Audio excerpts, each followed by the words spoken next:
You're about to post a photo, then you stop. Something feels wrong. That hesitation reveals a psychology most people never understand.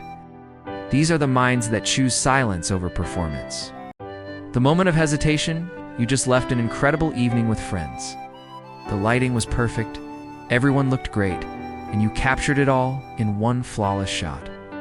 Your thumb hovers over the share button, then something stops you. Starts as a whisper in your mind, growing louder with each passing second. Your stomach tightens slightly. The excitement of sharing begins to drain away, replaced by an uncomfortable awareness you can't quite name. Some people push through this sensation and post anyway, dismissing it as overthinking. Others pause right there, sensing that this internal alarm deserves attention. The difference between these two responses reveals something fascinating about human psychology and our relationship with digital validation. Those who stop aren't necessarily more disciplined or enlightened. They're simply attuned to a signal their mind is sending, one that questions the very act of broadcasting private moments to a watching world. This hesitation carries weight because it challenges a behavior that society increasingly treats as automatic. The photographer's paradox. Something strange happens when you attend an event you genuinely enjoy. Your favorite band takes the stage, the energy pulses through the crowd, and every note resonates perfectly with your emotions. You're fully immersed in the experience, living completely in that moment. Then a thought interrupts everything. You haven't documented any of this yet? Suddenly, the concert you were enjoying transforms into something you need to capture. Your attention splits between experiencing and recording, between feeling and proving. This internal shift creates a peculiar tension. The very act of trying to preserve a moment for later actually diminishes your ability to experience it now. You become both participant and observer, struggling to balance genuine enjoyment with the compulsion to create evidence of that enjoyment. The phone comes out. Angles are considered. Lighting is assessed. What was once pure engagement becomes strategic documentation. This contradiction sits at the heart of modern experience. The pressure to prove attendance, to demonstrate that you were present and having an exceptional time, fundamentally alters the nature of presence itself. Those who recognize this paradox face a choice. They can continue fracturing their attention between living and documenting, or they can abandon the need for proof entirely. The latter group understands that some experiences hold more value when they exist only in memory, translated and unshared, belonging solely to the person who lived them. Extrinsic versus intrinsic motivation. Social media didn't always feel like a performance stage. In its earliest days, sharing photos was driven by something simple and genuine. People posted because they wanted to connect with distant friends and family, to share moments that mattered to them personally. The motivation came from within, from an authentic desire to communicate and maintain relationships. Something fundamental shifted as these platforms grew. The focus moved away from personal expression toward external validation. Likes, comments, and follower counts became the new currency. People stopped asking themselves what they wanted to share and started calculating what would perform best. This transformation represents a shift from intrinsic to extrinsic motivation. Intrinsic motivation drives behavior from internal satisfaction and personal values.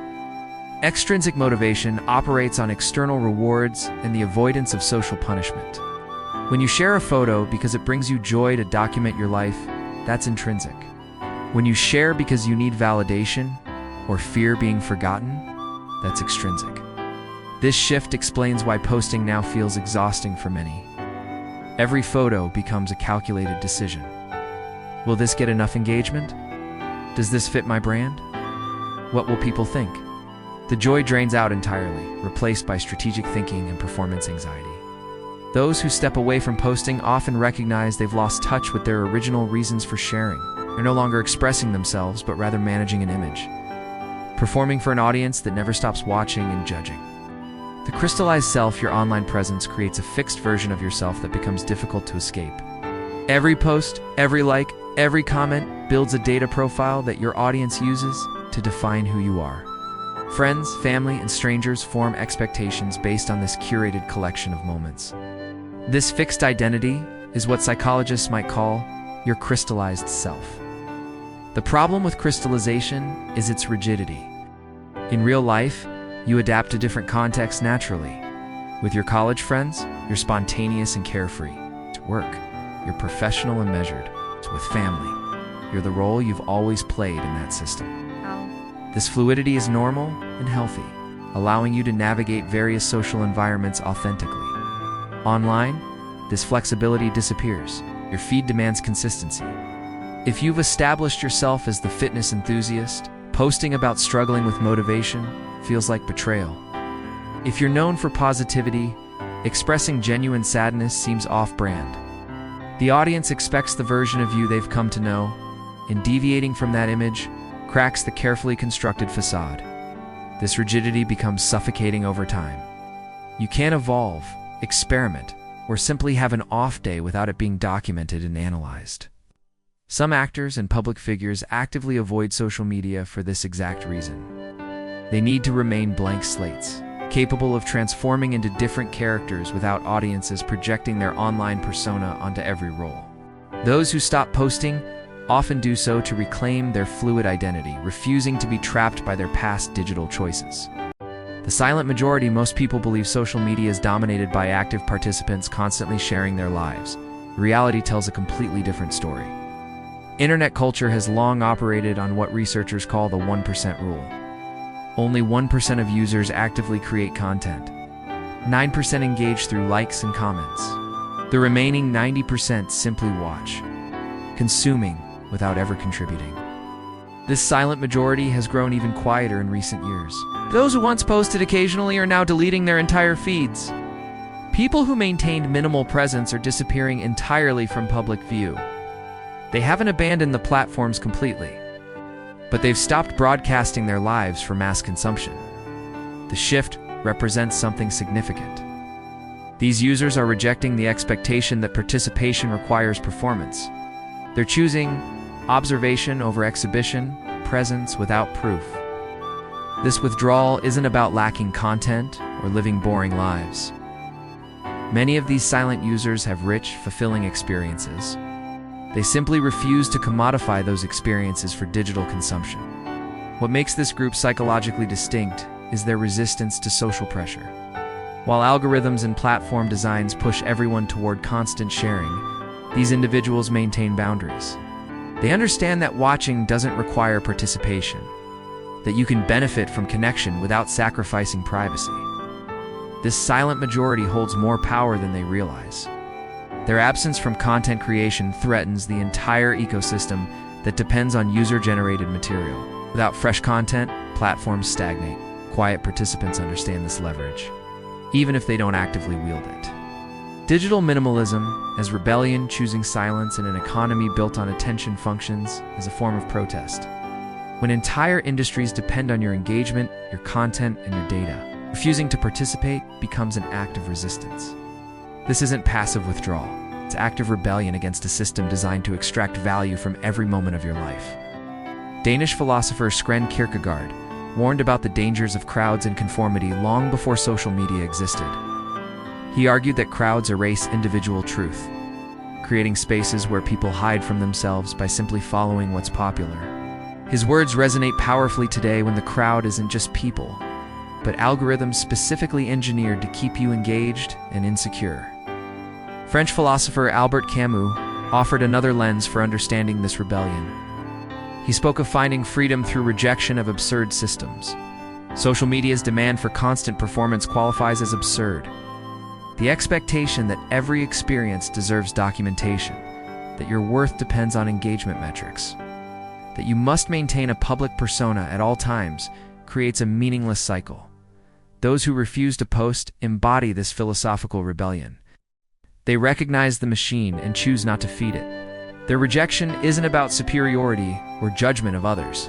It's about reclaiming autonomy in a world that treats attention as currency and privacy as outdated. It's modern activism, through absence, disrupts the attention economy.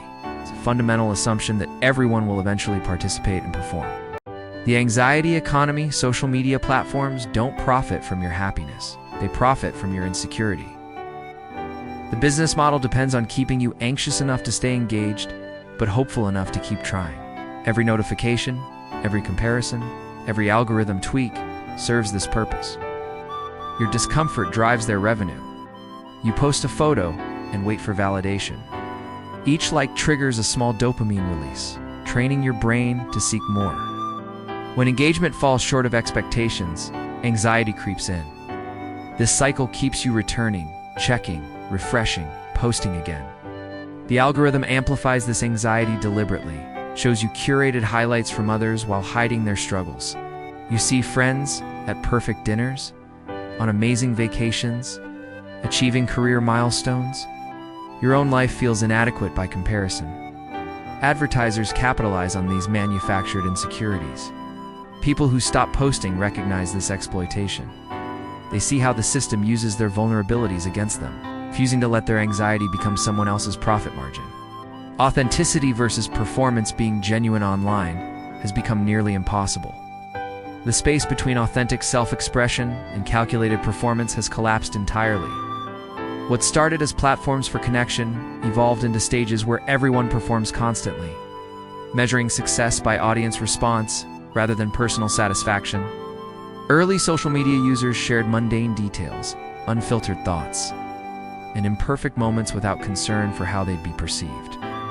As platforms matured and competition for attention intensified, authenticity became a liability. Now every post requires strategy. The dinner you're eating isn't just food, it's content. The outfit you're wearing isn't personal style, it's an aesthetic statement. Even vulnerability gets packaged and performed with carefully crafted captions about struggles designed to appear relatable while maintaining aspirational quality. The word cringe has become the ultimate deterrent to authenticity. People fear being perceived as trying too hard or revealing too much. This fear creates a paradox where everyone performs authenticity rather than simply being authentic. Those who abandon posting often cite this exhaustion with performance, realizing sharing will never feel natural again within these platforms. The imaginary audience effect psychologist David L. Kind identified a phenomenon in adolescents where they constantly feel watched and evaluated by others. This imaginary audience effect once faded as people matured into adulthood. Social media has reversed this developmental progression, making the imaginary audience permanent and real. Younger generations now grow up with an actual audience observing their lives. Their behavior adapts accordingly. They speak differently, move differently, even think differently, because performance has become their default mode. The boundary between private self and public persona dissolves when you're always potentially being recorded or discussed. This constant performance pressure manifests in peculiar ways. New slang emerges specifically for addressing this invisible crowd. Mannerisms develop that mimic content creator delivery styles. Conversations happen as though they're being streamed, with people breaking the fourth wall to comment on their own experiences as they occur. The psychological toll is substantial. Living with a perpetual audience means never fully relaxing into genuine experience. Every action gets filtered through an external perspective before it happens. Should I do this? What will this look? What will they think? These questions precede authentic response, creating a layer of self-consciousness that prevents spontaneity. People who reject constant posting often describe relief from this audience pressure. They rediscover what it feels like to exist without external evaluation. Actions become motivated by internal desires rather than anticipated reactions. The freedom to be unwatched, unjudged, undocumented restores a form of psychological privacy modern life increasingly denies. Strategic absence. Some of the most recognizable faces in entertainment deliberately avoid social media entirely. Jennifer Lawrence, Scarlett Johansson, and several other prominent actors maintain zero online presence despite having millions of potential followers. This absence isn't accidental or technophobic. It's a calculated professional decision that reveals something profound about the power of mystery. Actors sell transformation. Their value lies in convincing audiences. They've become someone else entirely. When you watch them on screen, you need to forget the person behind the character and believe in the role completely. Social media undermines this illusion by flooding audiences with the actor's real personality, opinions, and daily life. Contrast this with actors who actively maintain social media presence. Ryan Reynolds has become inseparable from his online persona. When he appears in films, audiences don't see his character. They see Ryan Reynolds playing a version of Ryan Reynolds. Dwayne Johnson faces the same challenge. Their crystallized online identities follow them into every role, limiting their range and believability. The actors who choose absence understand that visibility isn't always advantageous. Sometimes the most powerful presence comes from strategic withdrawal. The Finsta phenomenon: public broadcasting is dying, replaced by private narrowcasting. People aren't leaving social media entirely. They're retreating into smaller, more controlled circles. The Finsta, or fake Instagram account, represents this shift perfectly. Users maintain a polished public profile while operating a secondary private account, shared only with trusted friends. This bifurcation reveals the deep discomfort with public performance. People still want to share, but only with audiences who won't judge harshly or misunderstand their intentions. The Finsta allows authenticity within boundaries, a compromise between total exposure and complete withdrawal. Close friend lists serve a similar function. Instead of broadcasting to everyone, users can share stories and posts visible only to a curated inner circle. This selectivity transforms social media back toward its original purpose: actual connection with people you care about rather than performance for mass consumption. Ephemeral content has exploded in popularity for related reasons. Stories that disappear after 24 hours reduce the permanence problem. You can share a moment without it becoming part of your permanent digital record, forever available for judgment or analysis. The temporary nature lowers stakes and allows more spontaneous, less calculated sharing. This trend toward privacy within public platforms demonstrates that people haven't rejected digital connection. They've rejected the specific model of constant public performance. The psychological need for sharing remains, but only when it happens on terms that feel safe, controlled, and genuinely social rather than performative. Fear of judgment.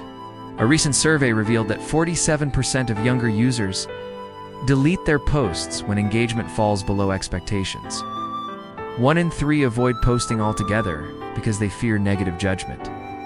These statistics expose the psychological weight social media places on its users, transforming what should be simple sharing into high-stakes performance. The fear isn't irrational. Social media creates permanent, searchable records of your thoughts and appearance. A poorly received post doesn't just disappear into obscurity. It sits there, visible evidence of your failure to meet community standards. The embarrassment compounds with each hour it remains up, accumulating non-engagement like a public rejection. This fear operates on multiple levels. Surface concerns about likes and comments mask deeper anxieties about social standing and belonging. Low engagement signals that you've miscalculated what others find valuable or interesting. It suggests you're out of touch, trying too hard, or simply not as important as you believed. These interpretations cut at fundamental human needs for acceptance and significance.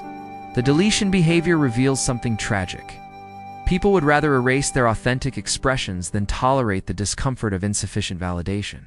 They're literally removing pieces of themselves from the record because those pieces didn't perform well enough. This self-censorship based on metrics fundamentally warps how people express themselves and relate to their own experiences. Those who stop posting entirely often describe liberation from this judgment cycle. Without posts to monitor and metrics to obsess over, they reclaim mental space previously consumed by performance anxiety.